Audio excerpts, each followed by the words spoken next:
Hello everyone, glad to be back and glad to be making another video for y'all.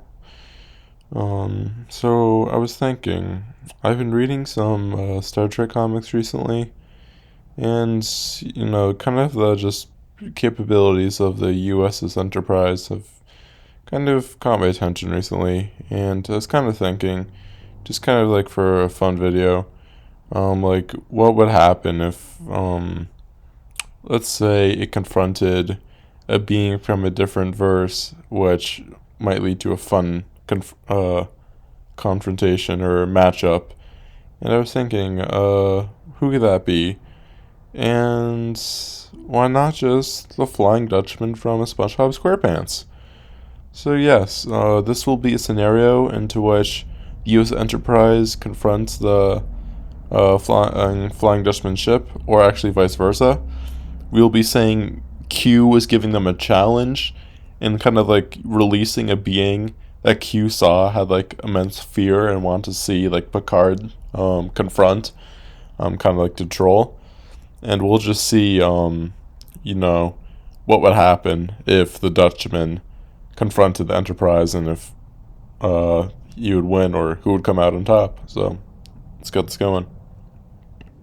Okay, so before we begin like the confrontation, we'll be of course going over kind of briefly both the Dutchman and the Enterprise. And the Enterprise first, we're going to be kind of going over the speed, the durability, the AP and such.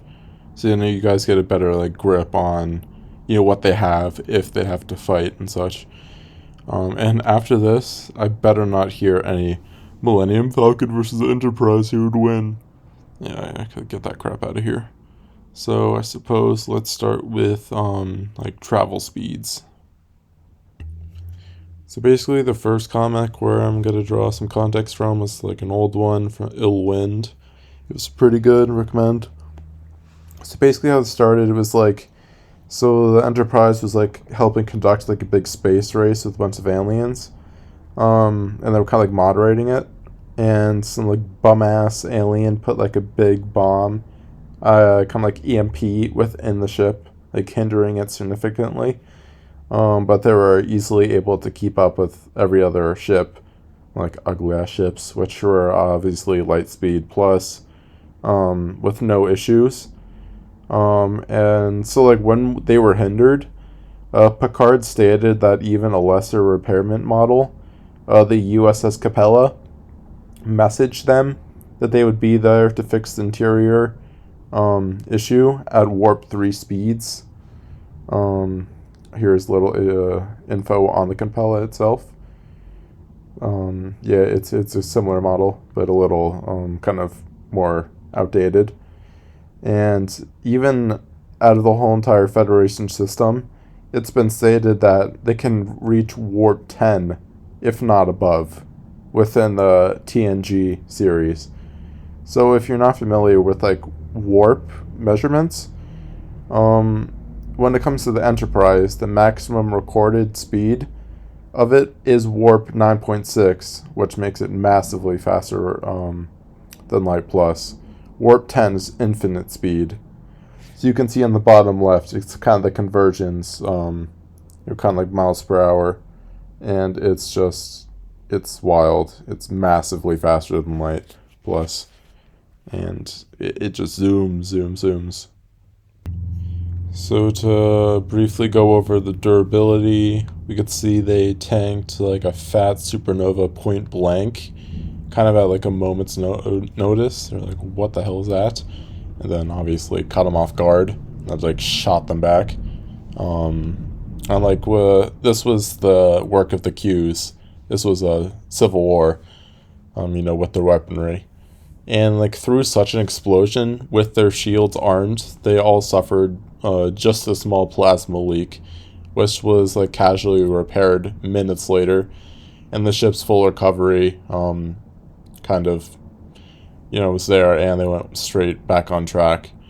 And keep in mind, this is also like a reactionary speed feat, since we'll get into how fast the supernova blast is, because they had to arm their shields in time, to brace for that impact.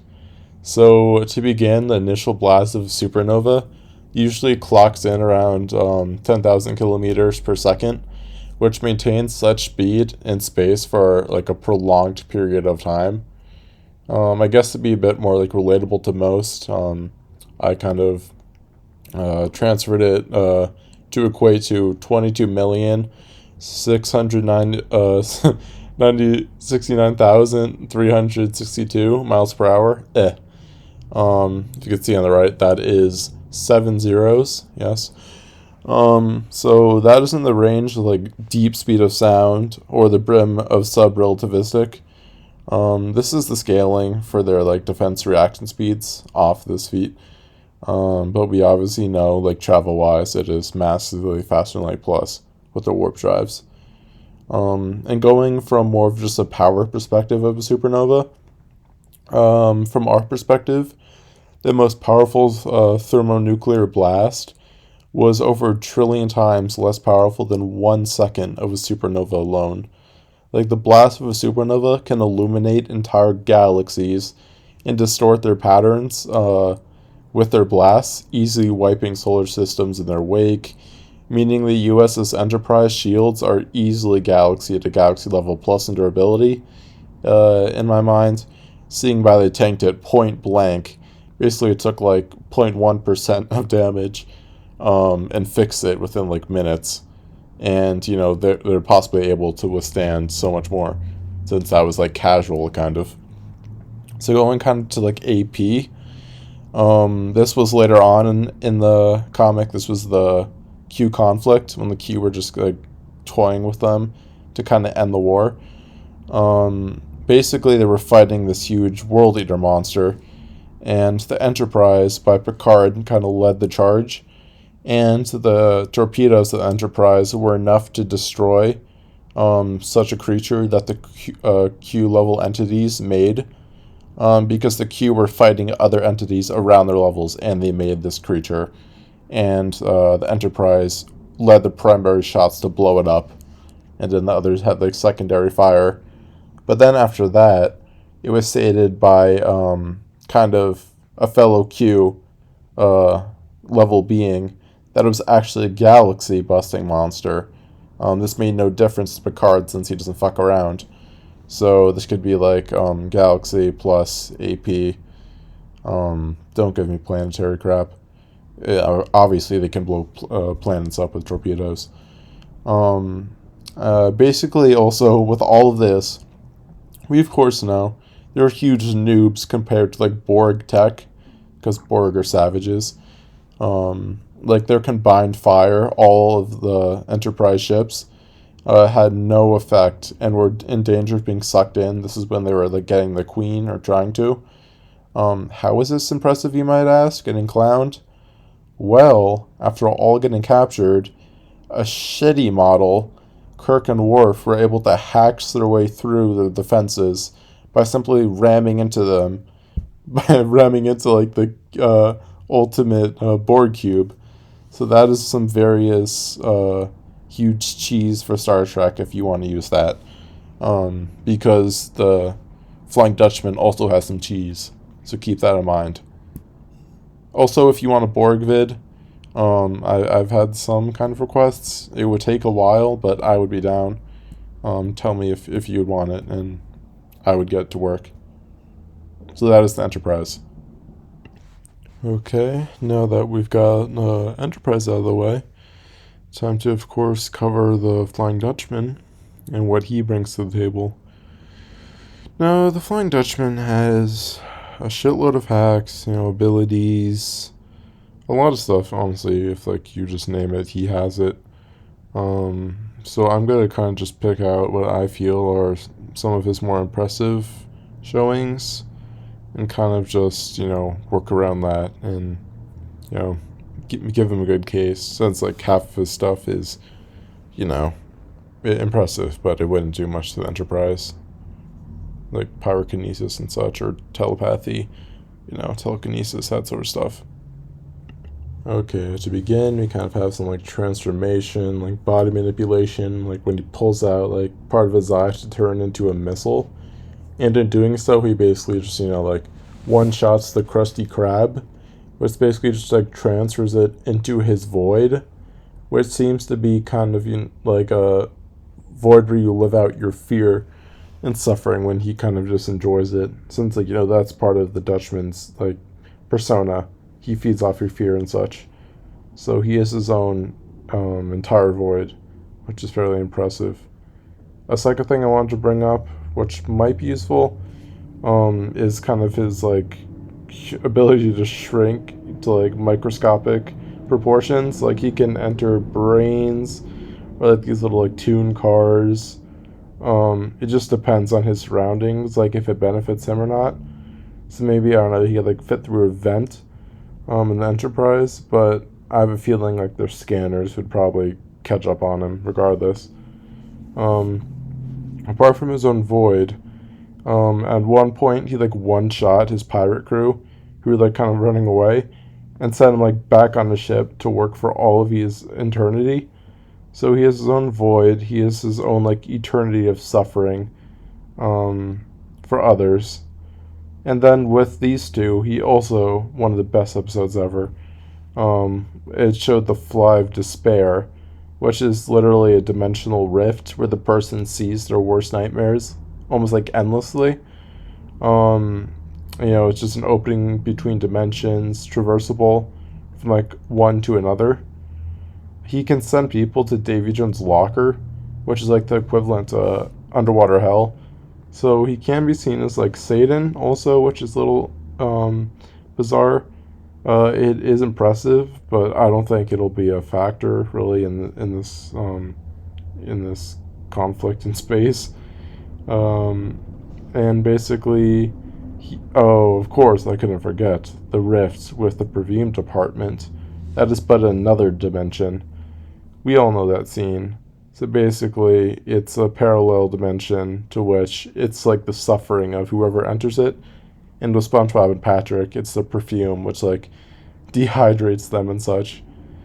And then, lastly, what I put on there was that this might be a stretch, but if it's not, it is a huge feat, and that is just killing the in real life version of Davy Jones, since it looks like it's implied afterwards. Just he just boloed him and put him in his closet, but we don't see it actually in the act.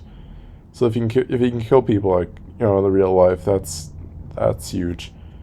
Um, so yeah, he's not to be screwed with, and he also scales to King Neptune. So he's definitely one of the hardest hitters in SpongeBob, and this could definitely be interesting.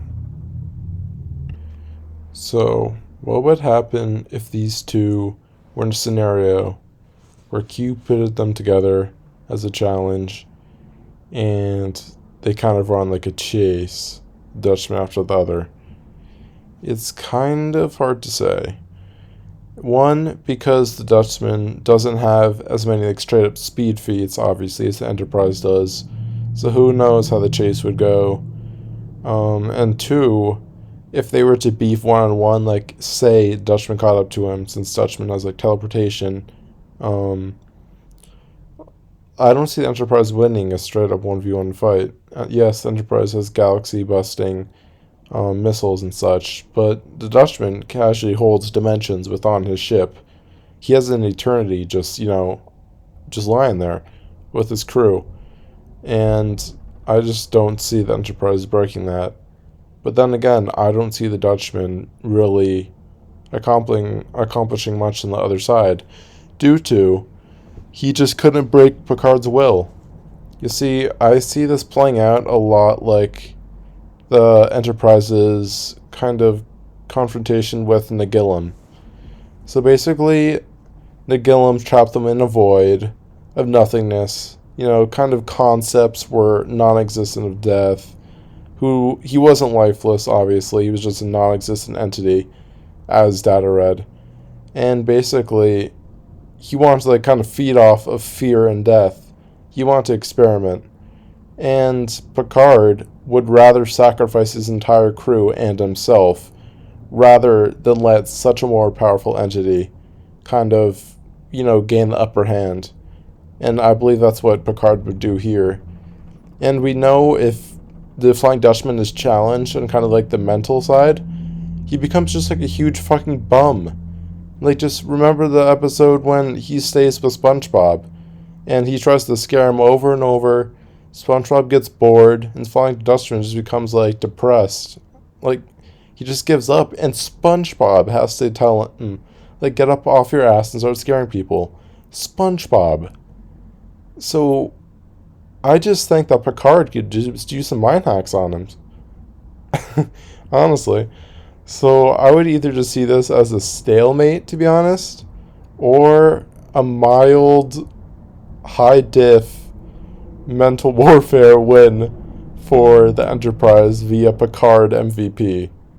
Because this runs the parallels with Nagilum, except Nagilum is superior over Dutchman, in my opinion. So yeah, it's actually a pretty interesting idea to kind of wrap your head around. If Dutchman wasn't such a fucking bum when like people don't get scared by him, he had a better chance.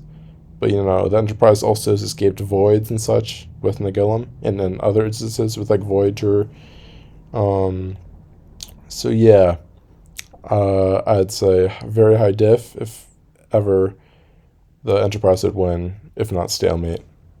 So yeah, I think that's my final conclusion. Tell me if you agree or not, and why in the comments if you like the video. And yeah, hope you enjoyed. Until next time, live long and prosper, my friends. Damn, that was nerdy.